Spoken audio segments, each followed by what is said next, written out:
Entre tantos anónimos residentes que durante los días de agosto de 1806 lucharon con valor por la reconquista de Buenos Aires, arrebatada a manos inglesas, se distingue la historia de Manuela la Tucumanesa. Según el documento, que más tarde le otorgara el grado de subteniente de infantería, se dice que luchó codo a codo con su marido, con el que formaba una pareja de leones y que era una mujer varonil con alegría de presagio de victoria, que acaudilló grupos de guerrilleros de todas las edades, los cuales arrastraron cañones hasta la Plaza Mayor para luchar contra los invasores de 1806. Pero, ¿cuál fue su verdadera historia? ¿Dónde termina la fantasía y comienza la realidad de la vida de Manuela Pedraza, la tucumanesa? Bueno, Luisito, ¿cómo te va? ¿Cómo estás vos? Bien, Juan, un gusto en verte de nuevo. Me gustaría plantearte un temita bastante interesante y muy poco conocido por nuestra historia, y es el referido a Manuela Pedraza, que es un personaje bastante olvidado. ¿Sabes algo de Manuela Pedraza? Solamente la conozco de nombre, Juan, pero realmente no sé nada de ella. ¿Ves? Ese es un poco el tema. La gente quizás no sabe muy mucho de qué se trata o de a quién referimos cuando aludimos a Manuela Pedraza.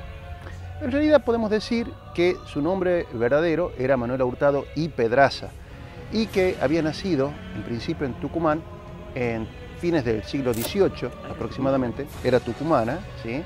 Y podemos decir que nació, según la mayoría de los historiadores, como hija de Alejandro Hurtado y de Juana Petrona Hurtado, que en principio habrían sido primos y habrían recibido la dispensa especial por parte del obispo de Salta para poder contraer nupcias. El tema es que, como te decía, nació en la segunda mitad del siglo XVIII, pero ella recién se va a hacer conocida y habrá pasado a nuestra historia por sus acciones en Buenos Aires a partir de 1806. Juan, ¿y cómo llega a Buenos Aires ella? Bueno, no sabemos muy bien cuándo llega, lo que sí sabemos es que ya para 1806 se la encuentra registrada en Buenos Aires, a los cuarteles eran los barrios de aquel entonces en Buenos Aires, y fíjate vos que vivía sobre la calle Reconquista, casi cerca de la esquina Corrientes. Prácticamente era vecina de Ana Perichoni Van de Wiel, la famosa amante de Santiago de Liniers, y también era vecina de Manuel Felipe Molina, que fue el diputado por Tucumán a la Junta Grande, que era su comprovinciano, o sea que vivían en la misma zona, en el mismo barrio. Ahora, Juan, me estabas comentando que 1806, pero estamos hablando cerca de la primera invasión inglesa. Claro, exactamente. Esos fueron los acontecimientos que la catapultaron a la historia. Bueno, y aquí es donde se genera y se empieza a tejer un poco el mito y la leyenda de Manuela Pedraza, porque en realidad es poco lo que se sabe de ella, algunas cosas que han llegado a nosotros por constancias documentales y muchas que se ha tejido en ella, alrededor de ella, por la leyenda y por la elaboración de algunos historiadores, pero sin un fundamento documental apropiado. Juan, aprovecho y te pregunto qué es lo que dicen realmente los documentos y de paso me aclaras qué es parte de mito y qué es verdad de Manuela Pedraza. Bien, en agosto de 1806, prácticamente entre el 10 y el 12, fueron las jornadas más álgidas de la reconquista de Buenos Aires. Vos te acordarás que don Santiago de Liniers, con sus milicias y sus voluntarios, que había venido desde Colonia, que había cruzado el Río de la Plata, llega a Buenos Aires y desde la Plaza Mayor, que es la actual Plaza de Mayo de la ciudad de Buenos Aires, arrincona a los ingleses contra el fuerte de la ciudad de Buenos Aires, donde ellos se terminan parapetando para defenderse del embate final, del ataque de Liniers y los suyos. Sí, recuerdo eso, Bueno, Juan. en esa jornada más álgidas del ataque fue cuando se empezó a tejer el mito de Manuela Pedraza. ¿Por qué, Juan? ¿Qué dice la leyenda de Manuela Pedraza? Bueno, que ella era esposa de un oficial de patricios, que su marido y ella combatieron, digamos, en forma muy valerosa contra el invasor inglés en las afueras del fuerte, en la Plaza de Mayo, y que en un momento determinado desafiaban completamente la metralla que caía sobre ellos y que combatían como una pareja de leones. En un momento determinado, una de estas balas hirió a su marido, que cayó dejando su fusil. Ella tomó el fusil del marido y con ese fusil mató al inglés que había disparado contra su marido, y no contenta con eso, lo persiguió y a bayonetazos terminó con otro inglés también. Y que después, llorando la caída de su marido en toda esta refriega, o sea, al día siguiente, cuando ya se habían rendido los ingleses, y cuando Liniers estaba pasando revista a las tropas para, digamos, encontrarse con los ingleses y recibir la rendición de ellos, ella se le presenta a Liniers su fusil como una especie de tributo al reconquistador. ¿Y hay algo documental, Juan, que realmente verifique esta historia? Bueno, fíjate que además de eso, Santiago de Liniers, conmovido por esta actitud y esta conducta que tenía Manuela, decide ascenderla al rango de alférez de patricios y darle un sueldo correspondiente. Eso es un poco lo que se ha tejido en la leyenda. Ahora, ¿qué hay de cierto en todo esto? Veremos que algunas cosas sí y otras cosas no. Por ejemplo, en primer lugar, sabemos que Manuela Pedraza, ya para 1806, estaba casada según lo que expresó en uno de los censos, en uno de los relevamientos que se le hicieron, con un cabo de asambleas llamado José Miranda, que era asturiano. Por lo tanto, el marido de, entiendo desde la base, que el marido de Manuela Pedraza, digamos, no era patricio, sino que era un cabo de milicia. Además, los patricios se crearon después de la reconquista de Buenos Aires, en septiembre de 1806, y no en agosto, que fue cuando tuvo lugar este episodio. Por lo tanto, no fue así. Y vamos a ver también, con los dichos y con los documentos que han llegado a nosotros, que no todo esto es cierto. Tenemos también en cuenta lo siguiente.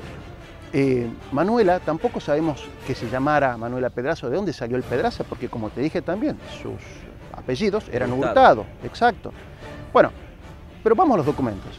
El primero que empieza dando un registro documental del accionar de Manuela Pedraza es Liniers en el parte de batalla, que se conserva hoy en el Cabildo de la Ciudad de Buenos Aires. ¿Qué dice Liniers? Dice que Manuela, la tucumanesa, o sea, con lo cual se está confirmando en primer lugar que nació en Tucumán, o sea que es comprovinciana nuestra, combatió valerosamente al invasor inglés, eso es lo que dice en su parte, y que tomó un fusil junto con su marido, que era cabo de asamblea, es decir, cabo de milicia, ¿sí? Que tomó el fusil, con ese fusil mató a un inglés, y ese fusil se lo presentó después valerosamente como una ofrenda cuando él pasó a revista a las tropas para recibir la rendición de Verde. No debe omitirse el nombre de la mujer de un cabo de asamblea llamada Manuela la Tucumanesa, que combatiendo al lado de su marido con sublime entereza mató a un inglés del que me presentó el fusil. Santiago de Liniers, agosto de 1806. Bien, entonces conforme las crónicas de Liniers, el combate sí existió, la entrega del fusil sí existió, ella sí mató al inglés. Mató a un solo inglés, no a dos como dice la leyenda, mató a uno. Y no se sabe tampoco que si el marido hubiera muerto, porque nadie menciona que hubiera fallecido su marido en la refriega. Son especulaciones.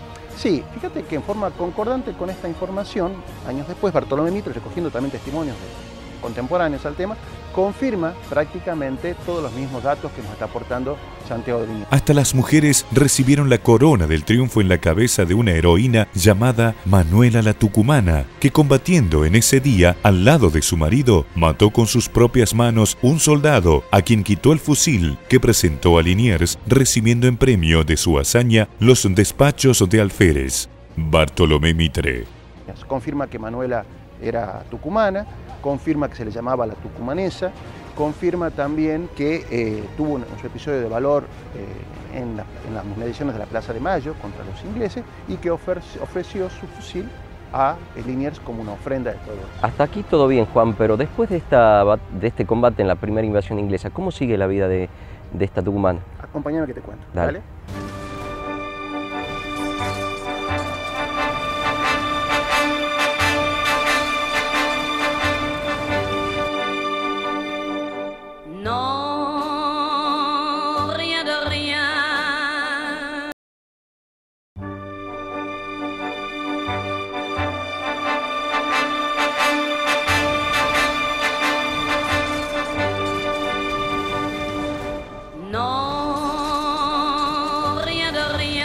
Bueno, hasta aquí veníamos hablando de Manuela Pedraza, conocida como la tucumanesa, y habíamos charlado un poco acerca de la vida de ella. ¿Qué te acordás de lo que conversamos recién? Sí, bueno, que era básicamente que era tucumana y que aproximadamente por el 1806 ella había combatido al lado de Liniers en las invasiones inglesas. Exacto, y a raíz de eso había tenido un acto de heroísmo, que había sido con un fusil matar a un soldado inglés, y con ese mismo fusil después se lo ofrenda a Santiago de Liniers como un tributo al reconquistador de la ciudad. Es correcto, eso habíamos charlado. Exacto. La pregunta era la siguiente: a partir de ese momento, ¿cómo sigue la vida pública o militar de Manuela Pedraza? Al poco tiempo después de la reconquista, Santiago de Liniers, preocupado porque se le diera algún tipo de reconocimiento a Manuela, le escribe a Manuel Godoy, que era el ministro de confianza del rey Carlos IV al gobierno de España, comentándole qué es lo que había pasado, transmitiéndole este acto de heroísmo de Manuela, la tucumanesa, llama él.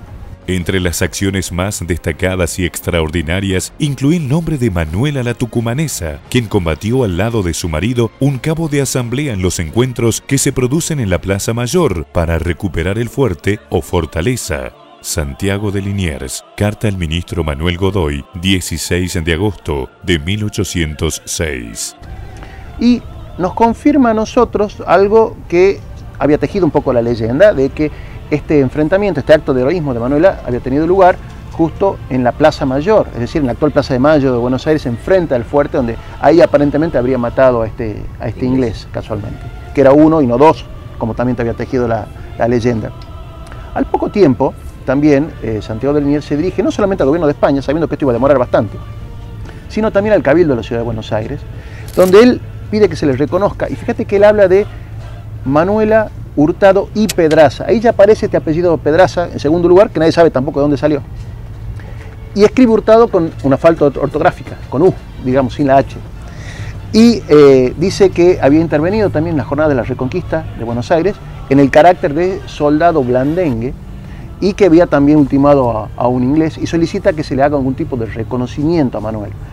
Y de aquí tenemos otros elementos más que nos dan los documentos. Soldado blandengue, ¿qué es eso? Bueno, en esa época era muy común atribuirles a las esposas el cargo, el rango o la característica propia del marido. Por ejemplo, a la esposa del virrey se le llamaba la virreina, a la esposa del gobernador se le llamaba la gobernadora.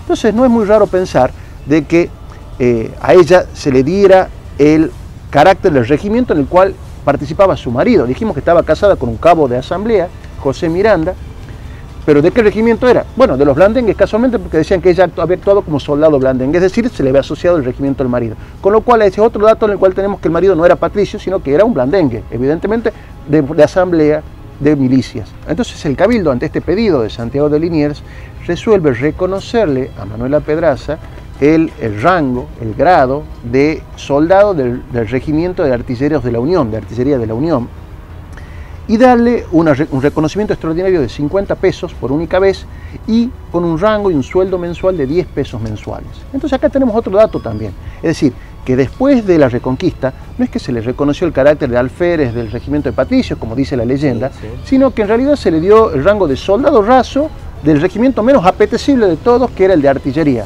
Nadie quería ser artillero, estaba una tarea relegada a los estratos sociales más bajos, por poder decir así, y el sueldo tampoco era de oficial, sino un sueldo de soldados de 10 pesos mensuales, más una paga de 50 por único concepto. Y este nombramiento tampoco era efectivo, sino que era mientras durara el conflicto con Gran Bretaña. Manuela tenía muchas necesidades económicas, porque ella también se dirige nuevamente a Liniers al poco tiempo y solicita que se le reconozca algún importe por el pago de presas de guerra. ¿Qué son las presas de guerra? Es la parte del botín de guerra que se les reconocía a los soldados. Ella como soldado pedía que se le diera este tipo de reconocimiento. Entonces Liniers, en una anotación marginal, donde ella también firma como Hurtado y Pedraza, y Hurtado con U, sin la H, con lo cual nos muestra que tampoco tenían muy buena ortografía, Liniers reconoce que se le dé en forma provisoria, hasta que se le liquide cuánto le correspondería por el botín de guerra, una cifra de 10 pesos. Entonces vemos que permanentemente Liniers está preocupándose por darle un reconocimiento y por su pasar económico, ¿sí?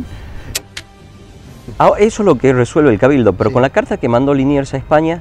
Es cierto, para el 27 de febrero de 1807, el rey de España, desde su Palacio Real de El Pardo, en Madrid, Carlos IV, resuelve, en virtud de los méritos de Manuela la Tucumanesa, reconocerle el grado de subteniente de infantería. El rey, por cuanto atendiendo al valor y distinguida acción de doña Manuela la Tucumanesa, combatiendo al lado de su marido en la Reconquista de Buenos Aires, he venido en concederle el grado y sueldo de subteniente de infantería. Por tanto, mando a los capitanes generales, gobernadores de las armas y demás cabos, mayores y menores, oficiales y soldados de mis ejércitos, la guarden y hagan guardar las honras, gracias, preeminencias y ascensiones, que por razón de dicho grado le tocan y deben ser guardadas, bien y cumplidamente. Que así es mi voluntad, y que el ministro de mi real hacienda, a quien perteneciere, dé la orden conveniente para que se tomen razón de este despacho en la contaduría principal, y en ella se formará asiento con el expresado sueldo, del cual ha de gozar desde el día del cúmplase de ese despacho, sin contribuir cosa alguna al derecho de medianata, dado en el Pardo a 24 de febrero de 1807, firmado el rey José Caballero. Su Majestad concede grado y sueldo de subteniente de infantería a doña Manuela la Tucumanesa. Firmado yo, el rey Carlos IV, Palacio El Pardo, Madrid, 27 de febrero de 1807. Y de esa manera es que, claro, de esa manera es que ella, y tenemos otro documento, no es que ha sido designada por Liniers, sino que fue directamente por el rey de España. Hay una real orden de Carlos IV que se ha encontrado hace poco tiempo, dándole el rango de subteniente de infantería. Ahora, lo que no sabemos si alguna vez se llegó a efectivizar. Claro, esa es la duda que me surge. ¿Se hizo efectivo el nombramiento? Sí, se la reconoció como subteniente, ya supo que había sido designada subteniente, pero en ningún lugar, en el Archivo General de la Nación, no hay un legajo militar de Manuela. Tampoco se sabe si se le pagó alguna vez el sueldo o el ingreso de subteniente que le correspondía, ya que eso no se pudo encontrar en ningún momento. Y bueno, después de allí ya llegaremos a las jornadas de la defensa de Buenos Aires en 1807. Hasta acá todo lo que la historia y la leyenda sabía con respecto a Manuela en su actuación en la reconquista de Buenos Aires. Me interesa que me cuentes eso, porque quiero saber qué pasó luego de la primera invasión inglesa, si ella tuvo alguna incursión militar en la segunda invasión inglesa o tuvo otra vida militar aparte de lo que ya me estás contando. Vos fíjate que hace poco tiempo se encontró en el Archivo General de la Nación una carta dirigida por un importante comerciante español que era Jaime Alsina y Vergés, que además era teniente coronel de un regimiento de comercio, es decir, de reserva, que había participado en las jornadas de la defensa de Buenos Aires, donde él le cuenta a un amigo suyo las peripecias de la segunda invasión inglesa, de las jornadas de defensa. Dice que toda la población en forma masiva, hombres, mujeres y niños, participaron para defender a la ciudad del ataque inglés, que fue mucho más poderoso que el primero. Vinieron prácticamente 12.000 hombres para tomar la ciudad. Y en esa carta él nos hace saber un dato que hasta ese momento no se conocía, que dice que hasta que participó también la oficiala Manuela la Tucumanesa, que en forma tan intrépida como en la primera invasión, en la segunda también participó defendiendo como todos los habitantes de la ciudad de Buenos Aires. Tal es así que hasta tuvo una herida en el muslo por haber participado en la defensa de Buenos Aires. Y también decía que no le sorprendería que por este nuevo acto de heroísmo Manuela fuera ascendida en esta oportunidad al rango de tenienta. Es decir, que tenemos un nuevo acto de heroísmo y que todo el mundo esperaba de que se la ascendiera, porque también no se había quedado atrás solamente con haber matado a un inglés en la primera invasión, sino que aquí lo había actuado también con tanto heroísmo como en la primera invasión. ¿Cómo continúa su vida luego de estas dos incursiones militares, Juan? Dale, vení que te cuento. Dale.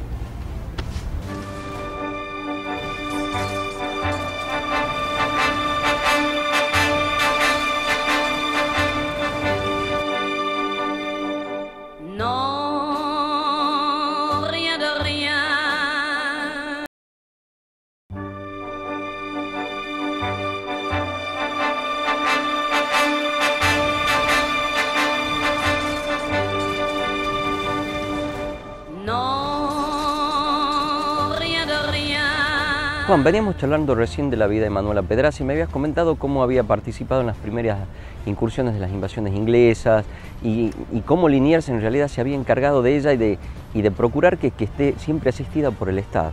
Exacto, tanto reconocimientos de nivel honorífico como cargos militares, y también por velar siempre por su pasar económico.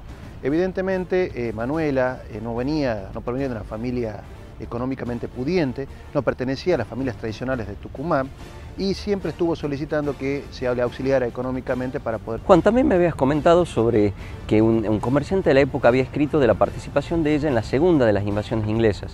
Claro, en el Archivo General de la Nación se encontró una carta de Jaime Alsina y Vergés, un comerciante de la época que había servido en la segunda invasión inglesa como oficial de los cuerpos del comercio, los cuerpos de reserva, y da cuenta también de que Manuel había participado en forma heroica también en las jornadas de la defensa, es decir, la segunda invasión inglesa, y había participado con tanto heroísmo que había resultado herida por un disparo en el muslo también. Bien, hasta acá todo lo que es su participación y su vida militar. Exacto. Luego de esto, ¿qué se sabe de ella? ¿Sigue como militar, su vida cívica? Bueno, vos fíjate que el rastro se pierde de Manuela Pedraza desde 1807 hasta 1810. En 1810 tuvo lugar un censo en la ciudad de Buenos Aires y ahí es donde la volvemos a encontrar. Vos fíjate que en el censo, en el relevamiento de 1806, ella vivía en la intersección de las calles Avenida Corriente y calles Reconquista, prácticamente en la ciudad de Buenos Aires. Ahora se mudó al barrio de Montserrat y figura viviendo sobre la calle Alsina, cerca de la placita de Montserrat en Buenos Aires. Y fíjate que ella declara que está alquilando un cuarto, y en ese cuarto vive ella, que declara tener el fuero de subteniente de infantería, fuero militar, ¿sí? Y declara también estar casada, esta vez con un señor denominado Joaquín Silva, que estaba ausente en ese momento del relevamiento, y también dice que vive con una esclava de su propiedad, con una india denominada Mercedes de 21 años como criada, y también dice que está viviendo con una joven de 19 años que se llama María del Carmen Hurtado, que también dice que es pariente de ella y también es tucumana como ella. Es posible por el apellido. Claro, quizás haya sido una sobrina, pudo haber sido una prima, probablemente. Bueno, entonces ahora vos fijate, esto confirma un poco el origen social y la necesidad económica. En un cuarto vivir hacinadas 5 personas, en ese momento era bastante... Sí, bastante... como que cierra el hecho de que comentabas que no pertenecía a ninguna familia pudiente ni de renombre, Exacto. Ni de Buenos Aires ni de Tucumán, y por eso siempre la asistencia de Liniers hacia su situación económica. Fíjate que ella declara como ocupación ser militar, digamos, subteniente y como única fuente de ingreso. Seguro que para alguien de alta sociedad, esgrimir el título de militar no hubiese sido lo más apropiado probablemente, ¿sí? No, evidentemente ella no venía de una clase social alta, que quizás le hubiera dado hasta vergüenza ir a solicitar la ayuda del Estado. Sí. Tampoco fue famosa en su época por tener en su casa las grandes fiestas o saraos que tenían en aquel momento, casas como la de Mariquita Sánchez de Thompson, que era de una familia acaudalada, o de Ana Perichón también, que tenía sus grandes reuniones en su momento, que fueron famosas en todo Buenos Aires. ¿Y qué más se sabe de ella a partir de este censo, Juan? Bueno, al poco tiempo, durante ese mismo año, en 1810, fíjate que la convocan a Manuela para ser madrina del bautismo de los hijos de un matrimonio amigo, ¿sí? Este matrimonio amigo estaba compuesto por Marcos Cuevas y por Clara Aguirre. Casualmente convocan también como padrino de la criatura que había acabado de nacer al que era en ese entonces alcalde de la Hermandad del Rosario. Se le llamaba así a la villa del Rosario. Sí. A los pueblos chiquitos se llamaba Hermandades y el alcalde parecía como la especie de intendente del Rosario hoy en día, ¿sí? En ese momento Rosario era una aldea prácticamente, un rancherío de 80 viviendas a lo sumo, alrededor de la capilla de ese entonces, que hoy es la actual catedral de la ciudad de Rosario, ¿sí? Bueno, la cuestión es que pasó el bautismo y ahí fue que se conocieron Manuela Pedraza con Isidro Noguera. Y así fue también que nació el amor entre ambos compadres que se conocieron a partir de este bautismo. Las cosas no hubieran pasado a mayores, no hubiera trascendido, salvo el tema es que Isidro Noguera era casado y era el padre de 6 hijos. Y las cosas tampoco hubieran pasado a mayores si es que a Isidro Noguera no se le hubiera ocurrido llevarla a Manuela consigo hacia Rosario, con él. Además la investidura que él tenía como intendente de su Rosario. Claro, exactamente. Entonces lo que hizo fue llevarla a la casa de un amigo suyo en Rosario a los fines de poder frecuentar a Manuela con un poco de tranquilidad. Ahora vos imaginate, Rosario en aquella época, un poblado, una aldea, un caserío, pueblo chico, infierno grande, ¿sí? Al poco tiempo empezó a trascender de que don Isidro estaba frecuentando a Manuela, él siendo una persona casada y pública, con esta persona en la casa de un amigo. Le empezó a generar incomodidades a este amigo y tuvo que llevarla a Manuela de la casa de este amigo a la casa de otra persona conocida para poderla frecuentar con mayor comodidad y tranquilidad. ¿Qué pasó aquí?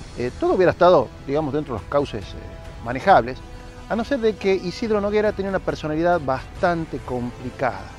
En su momento había tenido un enfrentamiento muy duro y muy difícil con el cura del pueblo, que era Julián Navarro, y también con el comandante militar del pueblo, que además era representante de la primera junta ya en la misma ciudad, en la misma villa de Rosario. Una situación complicada desde el punto de vista político. Políticamente estaba enfrentado con ellos. Tal es así, fíjate el enfrentamiento que había llegado a tener con el cura, con el párroco del lugar, que en algún momento determinado el cura lo había acusado de loco, de insano, y le había escrito al virrey Cisneros en su momento para que lo sometieran a un examen psiquiátrico a este Isidro Noguera.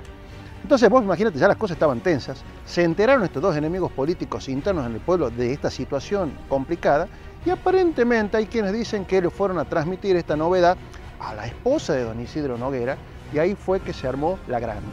¿Consecuencia de esto, Juan? Consecuencia de esto fue que hubo una situación bastante violenta en la misma casa de este amigo, un escándalo de proporciones como siderales, que escandalizó a toda la villa de Rosario. El cura del pueblo y el comandante del pueblo le escribieron en la primera junta para transmitir estas escandalosas actitudes y comportamientos en aquella época, la moral de ese momento, acordate vos, para escribir la primera junta sobre lo que estaba pasando acá en el pueblo de Rosario. Y eso llevó también a que la primera junta tomara cartas urgentes en el asunto. El resultado de esto fue que se sometió a un largo proceso judicial a Isidro Noguera y el resultado de todo fue también que se ordenó a la Manuela, la tenienta tucumana, a que volviera urgente de Rosario para que el pueblo se tranquilizara y regresara nuevamente a la capital y don Isidro Noguera quedó privado, quedó sustituido del cargo de alcalde de la Hermandad del Rosario a raíz de estos escandalosos comportamientos que tuvo en la ciudad, ¿sí? De ahí perderemos ya el rastro de Manuela Pedraza hasta el 6 de enero de 1817. Prácticamente por 7 años no sabemos qué pasó de su vida, sí sabemos que estuvo en Buenos Aires. No sabemos nunca si volvió a Tucumán alguna vez. Ahora, con respecto a esto, el 6 de enero de 1817 es la fecha del fallecimiento de Manuela Pedraza en la ciudad de Buenos Aires, y el sacerdote que le administró los últimos sacramentos fue Juan Nepomuceno Solá. Juan Nepomuceno Solá, vos te acordarás. Sí, de la primera junta. Claro, sí. Fue el miembro de esa junta efímera que se formó el 24 de mayo de 1810, ¿sí? En la que presidía Cisneros y que duró poco menos de un día. Bueno, un sacerdote español que aparentemente se le había tomado confianza para que lo acompañara en los últimos momentos. ¿Y por qué decimos? Porque 2 días antes, el 4 de enero de 1817, este mismo sacerdote casó a Manuela Pedraza, ya grave, in articulo mortis, con una persona que era Juan García, vecino también porteño de Buenos Aires. Pero para Juan, ¿ella no estaba casada en el censo de 1810 ya? Bueno, ahí está. Con esto surge una de las grandes dudas con respecto, y misterios que tenemos con respecto a la vida de Manuela Pedraza. Manuela Pedraza sabemos que se llamaba Manuela Hurtado. ¿Y el Pedraza de dónde salió? Nadie sabe. Y después, con respecto a su vida sentimental, afectiva, su situación, digamos, matrimonial, se le conocen en la historia por lo menos 3 maridos. El primero que ella declaró en 1806, que era este cabo de Asamblea, sí, este asturiano, este José Miranda, que después su destino desaparece después de la primera invasión inglesa. Posiblemente, quizás haya fallecido, pero nadie lo puede corroborar. El segundo marido que ella declara tener en 1810, este Joaquín Silva, que estaba ausente al momento del relevamiento, quizás ya había terminado la relación con él y se habrá retirado, y por eso es que no estaba en el censo, y ella por vergüenza no quiso decir que ya estaba separada. Y por último, este Juan García, con el cual se casa en 1817. De hecho, no estaba casado porque pudo contraer nupcias. Bueno, ahí está el tema. Muchos especulan con que quizás estas 2 personas previas, Miranda y Silva, fueron en realidad concubinos de Manuela, y que por una cuestión de prurito social ella los presentó quizás como esposos. Es común a veces que se los presente como esposos sin tener ese vínculo legal. Lo único que podemos asegurar es que el marido efectivo y legal que tuvo, efectivamente fue el último, porque están los documentos que así lo demuestran. De los otros 2 no podemos decir nada, como así muchas cosas de su vida. Sin embargo, Manuela Pedraza tuvo una vida realmente heroica, azarosa, estuvo a punto de dar su vida por su patria en aquel momento, y es por eso que hoy la recordamos en toda la Argentina. Hay muchas calles que recuerdan su nombre. Hay una localidad acá en Tucumán, yendo a Simoca por la ruta 157, que se denomina Manuela Pedraza. Muchas escuelas también se denominan así. Y fíjate que hoy hasta la ciudad de Buenos Aires otorga un premio, que es una mención de honor, Manuela Pedraza, destinado a todas aquellas mujeres que se han destacado en la lucha social. Yo creo que ese es el legado que deja Manuela para toda la patria y los tucumanos, justamente el heroísmo y la vocación de servicio a su nación. Yo creo que es eso, Lucía. Te agradezco, Juan, la verdad que ha sido una charla muy interesante. Pero con mayor gusto. Te acompaño. A estos héroes generosos, una amazona se agrega, que oculta en varonil traje, triunfa de la gente inglesa, Manuela tiene por nombre, por patria tucumanesa. Fragmento del romance sobre la reconquista de Buenos Aires, Padre Pantaleón Rivarola, 1807.